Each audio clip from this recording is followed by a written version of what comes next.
এ পরিবর্তন, এই আন্দোলনের সফলতা একে অবশ্যই আমরা পাহারাদারি করব। এর কোন ধরনের অপমান এই জাতি সহ্য করবে না। এই আন্দোলন বিশেষ কোন গোষ্ঠী, দলের কিংবা সম্প্রদায়ের নয়।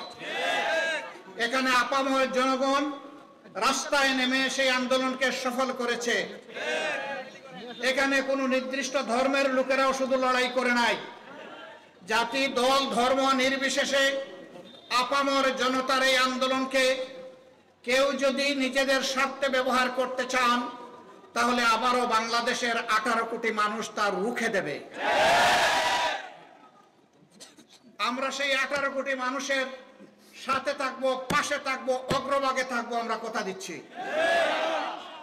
ক্ষমতার মালাই খাওয়া জামাতে ইসলামের উদ্দেশ্য নয়।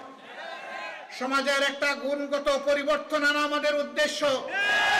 এমন একটি দেশ, এমন একটি জগৎ আমরা আমাদের এখানে চাই, যেই দেশে জাতি, দল, ধর্ম নির্বিশেষে সমস্ত মানুষ শান্তিতে বসবাস করবে।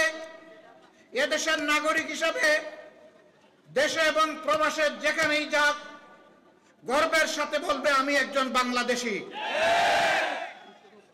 এইখানে বিশেষ বিশেষ সময়ে কোন ধর্মীয় সম্প্রদায়ের উপাসনালয়, বাড়িঘর পাহারা দেওয়ার প্রয়োজন হবে না। কারণ এখানে জন্মগতভাবে যারাই জন্ম নেবে সকলেই বাংলাদেশের গর্বিত নাগরিক।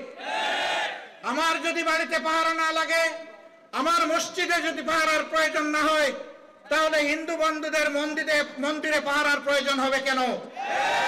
আমরা এই ধরনের কোনো বৈষম্য চাই না। আমরা চাই আমাদের সন্তানেরা যে বৈষম্য বিরোধী আন্দোলন করে গিয়েছে, এর মাধ্যমে সকল প্রকার বৈষম্যের কবর রচনা হোক। বাংলাদেশ একটা বৈষম্যবিহীন দেশে পরিণত হোক। দুনিয়ার জাতিগুলো আমাদেরকে নিয়ে যেন গর্ব করতে পারে, এই রকম মাথা উঁচু করে দাঁড়ানোর জন্য একটা জাতি আমরা গঠন করতে চাই।